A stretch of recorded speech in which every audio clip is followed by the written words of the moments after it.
Good morning, boys and girls. My daughter Sophie is going to read you a book today, so I'm going to turn the camera over to her. There's no such thing as a dragon. Billy Bixby was rather surprised when he woke up one morning and found a dragon in his room. It was a small dragon, about the size of a kitten. The dragon wagged his tail happily when Billy patted its head. Billy went downstairs to tell his mother. "There's no such thing as a dragon," said Billy's mother, and she said it like she meant it. Billy went back to his room and began to dress. The dragon came close to Billy and wagged its tail, but Billy didn't pat it. If there's no such thing as something, it's silly to pat it on the head. Billy washed his face and hands and went down to breakfast. The dragon went along. It was bigger now, almost the size of a dog. Billy sat down at the table. The dragon sat on the table.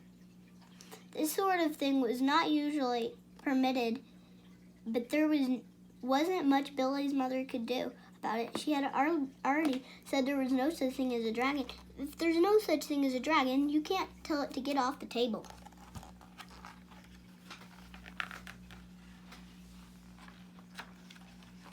Mother made some pancakes for Billy, but the dragon ate them all.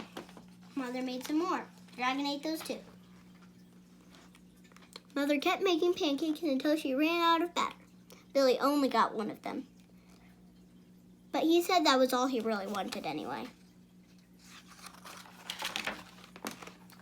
Billy went upstairs to brush his teeth. Mother started clearing the table. The dragon, who was quite as big as Mother by this time, made himself comfortable on the hall rug and went to sleep. By the time Billy came back downstairs, the dragon had grown so much he filled the hall. Billy had to go around by way of the living room to get to where his mother was. "I didn't know dragons grew so fast," said Billy. "There's no such thing as a dragon," said Mother firmly. Cleaning the downstairs took Mother all morning, what with the dragon in the way, and having to climb in and out of windows to get from room to room.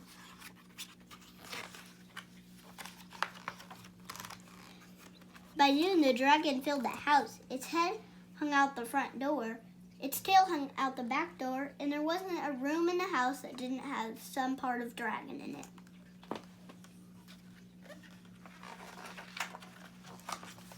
When the dragon awoke from his nap, he was hungry. A bakery truck went by. The smell of fresh bread was more than the dragon could resist. The dragon ran down the street after the bakery truck. The house went along, of course, like the shell on a snail. The mailman was just coming up the path with some mail for the Bixbys when their house rushed past him and headed down the street. He chased the Bixby's house for a few blocks, but he couldn't catch it.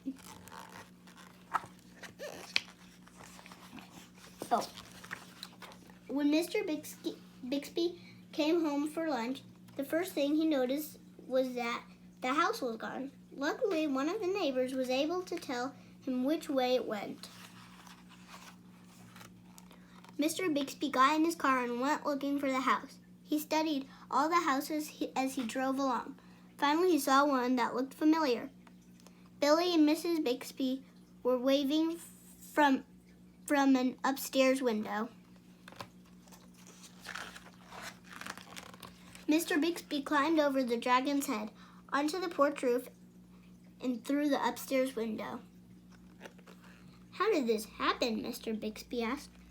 "It was the dragon," said Billy. "There's no such thing," Mother started to say. "There is a dragon," Billy insisted. "A very big dragon." And Billy patted the dragon on the head.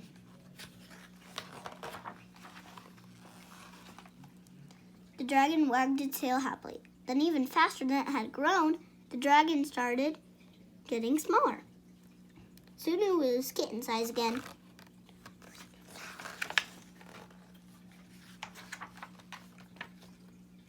I don't mind dragons this size, said Mother. Why did it have to grow so big? I'm not sure, said Billy, but I think it just wanted to be noticed.